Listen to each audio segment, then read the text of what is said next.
Hi class, so welcome back. So right now we are going to discuss on the Adolescence Part 2.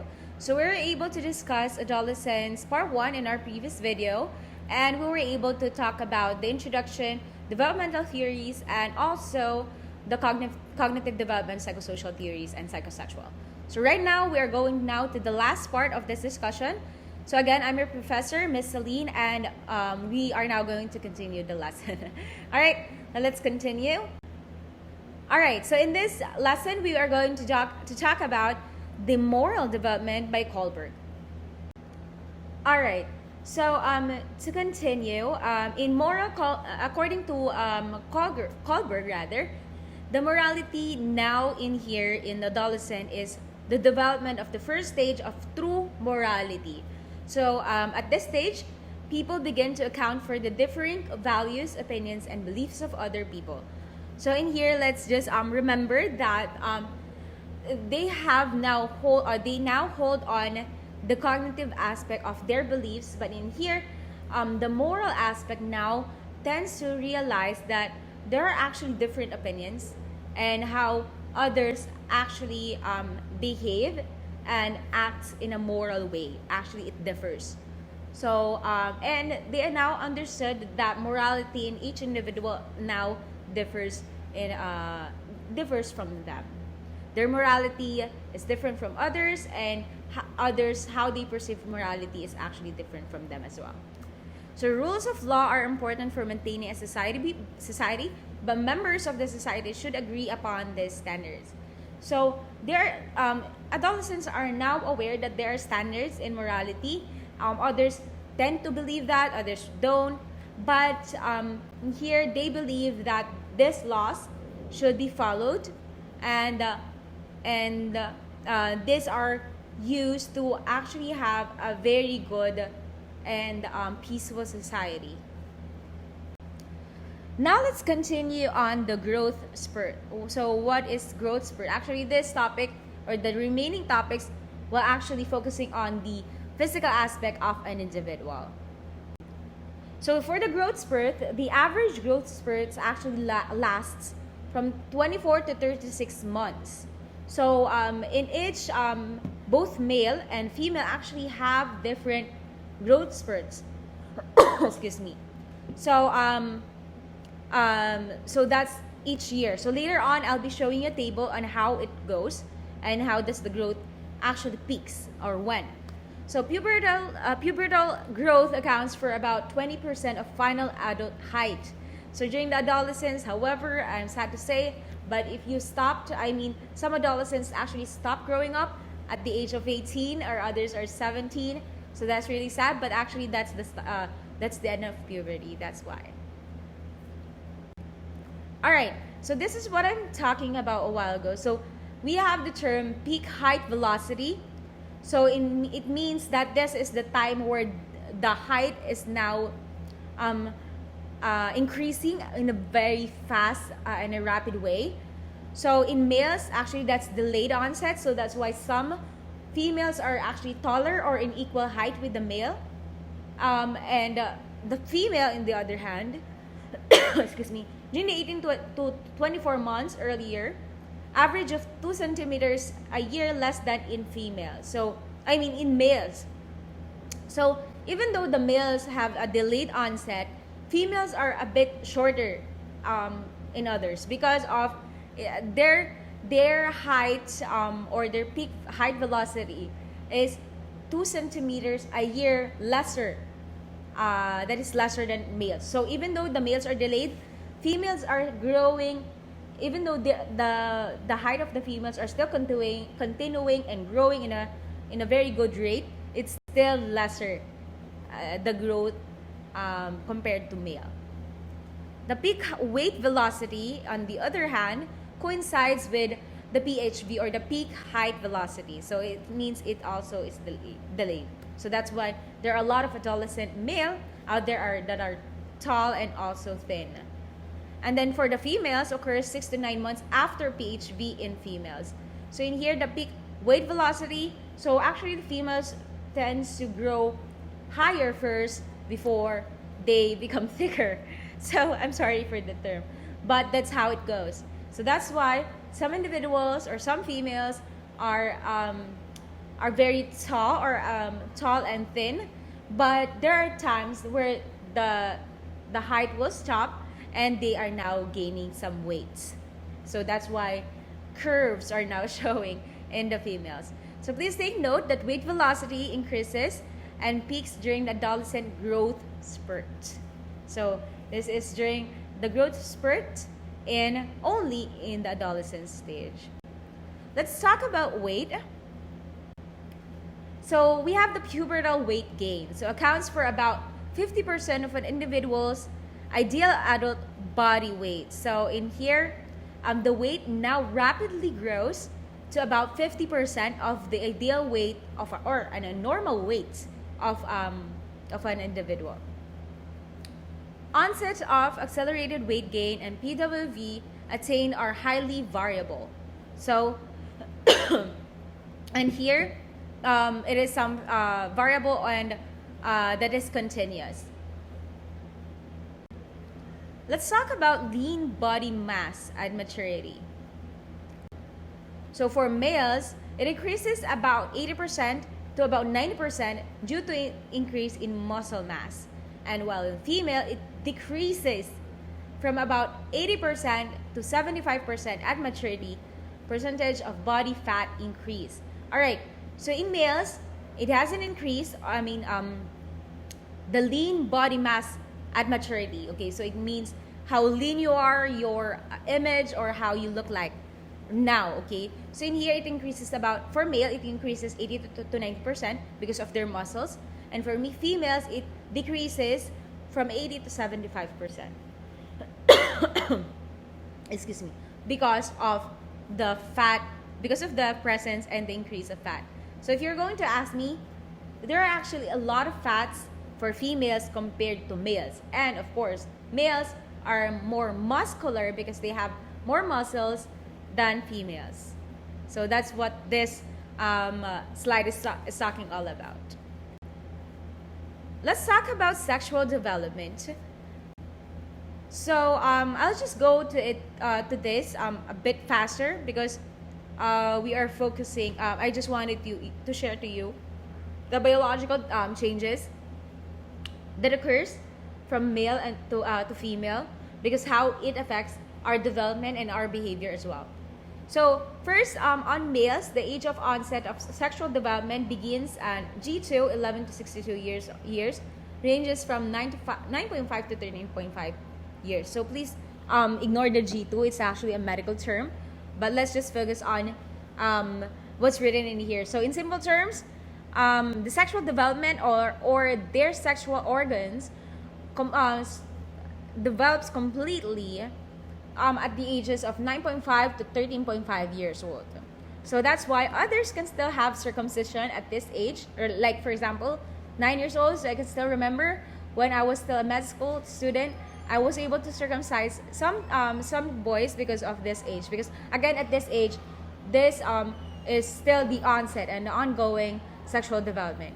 While in females, traditional mean age is early 11 years old. For African American, that's 8.87 years, and for white, that's 9.96 years. So in here, the onset or the start of development is actually 11 years old for female, and again for males is 9.5 to 13.5 for females. So as you can see, excuse me, as you can see that the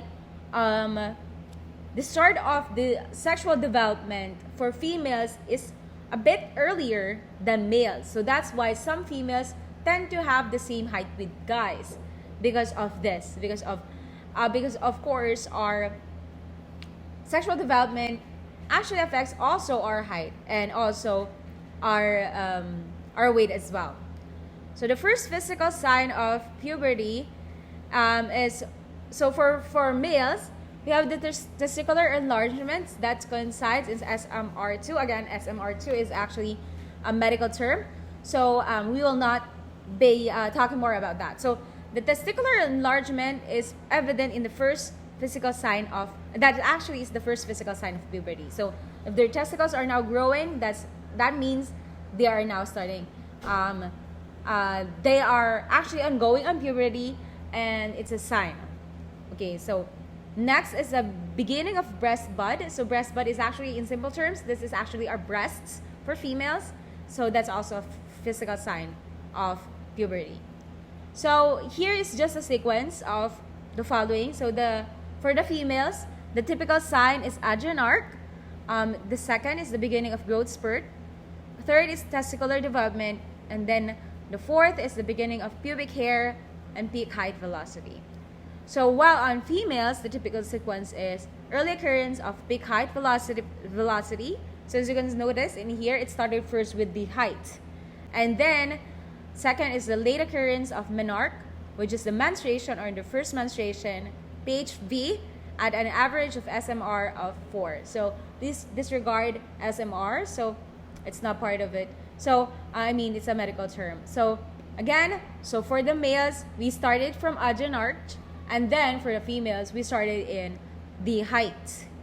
And then for the males, it ended with the peak height velocity, while in females, it ends with the late menarche, or what do you call the menstruation. So let's talk further on the male sexual development. So puberty takes about 3 years to complete, so that ranges 2 to 5 years. So in here, that's why a lot of adolescent boys during the early adolescence are asked to have circumcision, and some of the girls are actually starting their menstruation is because of puberty, and it started and it ranged to 2 to 5 years. Well, actually, in average, it's 3 years. So late occurrence of peak height velocity is evident in the male, in male. And the first sign of puberty for males is the enlargement of testes, which I mentioned a while ago, and the darkening of scrotal skin and lengthening of penis. Yeah, and that's why masturbation is also evident because of their curiosity of their penises. All right, so other changes like deepening of the voice, growth of chest hair rather, is also evident. That's why a lot of other guys are now trying to have fun with the voices of their classmates or friends, is because of the changes of the deepening of voice. So to continue, the enlargement of testes actually reaches about 9 to 10 centimeters. All right, so let's be realistic that a lot of memes out there are trying to lengthen more the size of the penis, but in reality, it actually extends to 9 to 10 centimeters in average. Well, at least for puberty and also adolescence years. So the left testes is normally lower than the right. Again, the left is lower than the right, so it doesn't have to be equal. And if you don't have an equal testes, it's just fine. It's normal. All right. So now let's continue on the female sexual development. So the potential reasons for this decrease in age of onset, improved nutrition. So I'm sorry I was able to connect improved nutrition there, but it's supposed to be included in the bullet point. So potential reasons for the decrease in the age of onset in the female sexual development is first, because of their nutrition. Second is because of their obesity. Third is because of their hormones. And lastly is because of their environment. So if a teenager or an adolescent child was able to start their menstruation later in life, like for example, in average, we have at least 12. If I'm not mistaken, that's 12 in our previous slides.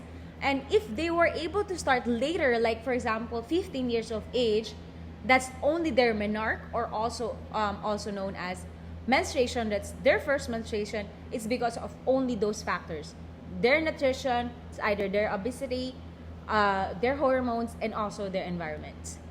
So there may be important future consequences of earlier maturation with regards to teen behavior, sexual activity, and pregnancy. So menstruation for females, if they were able to start early on, also their behavior changes. So that's why the STD, pregnancy, and AIDS are widespread among teenagers, is because some of the teenagers tends to mature early compared with others. All right, so future lifetime health consequences of early sexual maturation, such as potential increased risk of breast cancer, is um, is evident or might be a risk factor of breast cancer in the future. So in simple terms, if you were able to get or to start menstruating before the average age of menstruation, the risk of having cancers, specifically breast cancer, is very high. Though not everyone would develop cancer, but it's still a risk factor. During puberty, the female's breasts develop and the ovaries, uterus, vaginal labia, and clitoris increase in size. So during puberty, now the image of the vagina actually now it is. So that's why others are now comparing, like for example, a simple teenager around 11 to 12 years old are now starting to touch themselves, not because they are sexually aroused by themselves, but because they're curious of how it looks like. And of course, others are now trying to compare it with other females, which is actually normal. So uterus and ovaries increase in size 5-fold to 7-fold. So in simple terms, when they were a child, it's kind of close, but it now develops into 5 times or 7 times. Menarche signifies the end of pubertal development in girls. So menses, this is where the part which I mentioned, the median age of the menstruation. So in here, menses typically begins median age 12 years old, normal ranges from 9 to 16 years old. So in here, like what I've mentioned a while ago, menarche is the start of menstruation. So if a child starts to menstruate, it means it is the end of puberty. And what is the average age of a female to have a menstruation? That is 12 years old. And what is the normal range of a female to have a menstruation? That is 9 to 16 years old. So anything greater or lesser than that is a bit medically abnormal. So that's something that should be checked. So thank you for listening. If you have any questions, again, please let me know. And that's it. That's the end of our discussion for adolescence. Thank you and see you then. Bye for now.